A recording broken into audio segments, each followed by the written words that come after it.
السلام عليكم dhamaantiin waan salaam meel walba adduunka ka joogtiin magacayga waa Nuruddin haddii aad rabtid si dhaqso leh inaad ku ridid miisaanka ama lose weight waxa la dhaho macnaha jirkaada talooyin ayaan kula talinayaa oo ku anfici doono oo macnaha aad dhaqso ku ridi kartid hilibka marka talooyinkaas ayaad macnaha isku day inaad suubisid asxaabtaadana la share gare macnaha sida ayagana uga faa'iidaan talooyinkan aan macnaha video kugu sharxi doono so marka waa muhiim haddii rabtid inaad jirkan macnaha miisaankaada rabtid inaad dhintid waa muhiim qofka inuu macnaha ka bilaabo cuntada maxaa yeelay cuntada waa number one because waxaad cuntid ayaad noqonaysaa laakiin haddaad ku dadaasho cuntooyinka nacfiga leh oo macnaha oo aad dhaqso ku ridi kartid hilibkaada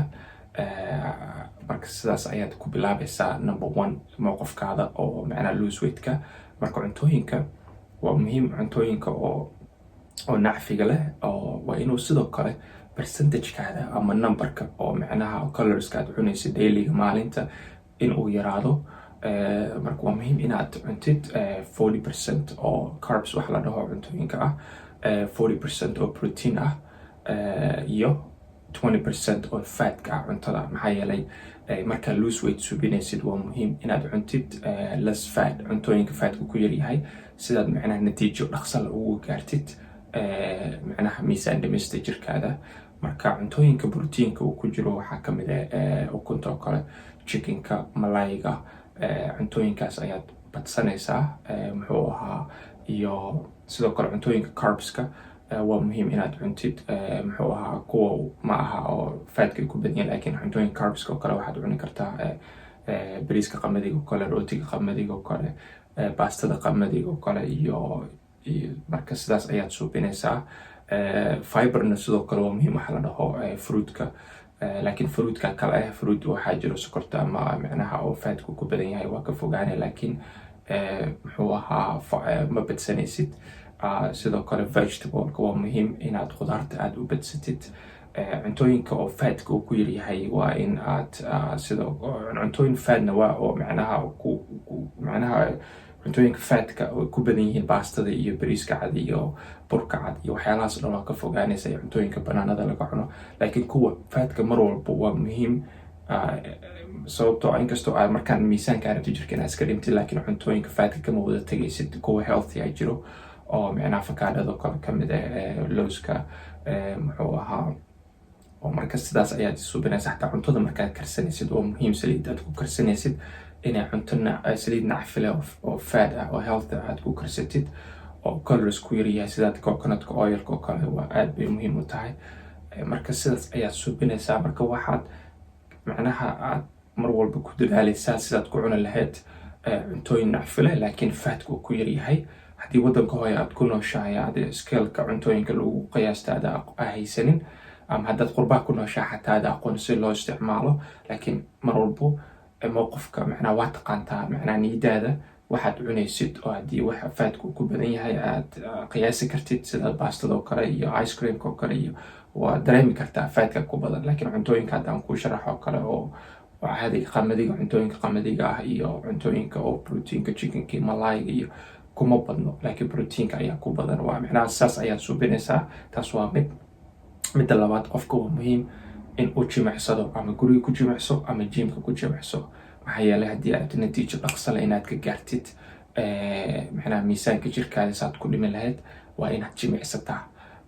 waa muhiim marka koowaad haddaad weligaad jimicsanin oo aad rabtid inaad jimicsi bilowdid isku day inaad 3 ama 4 beri aad wiiga ka jimicsatid oo mar walba aad jimicsanaysidna ay noqoto 60 minute oo dhaqso ah nasashadana aad u yaraato haddii aad awoodi kartid inaad gymska soo qortidna 5 beri inaad aadid aad 2 beri ka nasatid sidaas waa muhiim marka aad jimicsanaysid marka saddexaad waa muhiim inuu qofka cardio suubiyo waxaa la dhaho cardioga laba mid waay cardio high intense oo macnaha aan machine waxaad isticmaalin laakiin aad nasashadada ay yartahay inta mar ku boodaysid xarig ku boodaysid oo push up subinaysid oo video macnaha 10 badan oo high intense waa subiyo oo macnaha waad ka fiirin kartaa page-kayga facebooka ama youtube-ka marka cardioga midda labaadna cardioga machine bicycle-ka isticmaali kartaa treadmill-ka waxa la dhaho oo gym ka yaalo ayaad macnaha 20 minute micnaha 25 minute ku suubinaysaa kabacdi exercisekaada ayaad galaysaa waxaad suubin lahayd maalintaas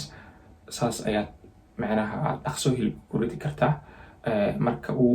afraad waa muhiim inaad isbuuci 1 ama 2 baan micnaha aad ridaa jirkaada gradually marka dambe micnaha dhaqso ayaad hilibku kaaga dhici doonaa laakiin marka koowaad waa inaad aad ku bilowdaa 1 ama 2 oo micnaha dhimista weightka week walbo isku day inaad sidoo kale scaleka ama cabirka weightka inuu guriga ku yaalo oo aad la socotid isbuuc walbo hal mar aad miisaanka kortid oo aad la socotid weightkaada inuu kaa dhimay inuu kugu kordhay maxaa yeele haddaad la soconin dhibkeeda leedahay marka sidaas ayaad suubinaysaa haddii uu weightka kaa dhicin waxna ha niyijabin laakiin ku soco micnaha sida aad bilowday gadaal ha u noqonin insha allah kabacdi waxaad ka gaaraysaa natiijo fiican sidaas ayaad suubinaysaa marka qaababkaas ayaad hilibka dhaqso iskaga rudi kartaa laakiin dedicationka ama micnaha niyadda ama mowqifka oo micnaha horumarkaaga gaari karta inaad jirkaada dhimtid adiga kaa imaado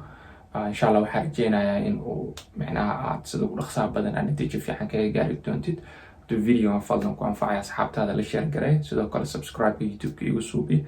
insha allah kuwa badan oo talooyin oo wanaagsan oo micnaha ku anfici doonane waan nii soo sharaxi doonaa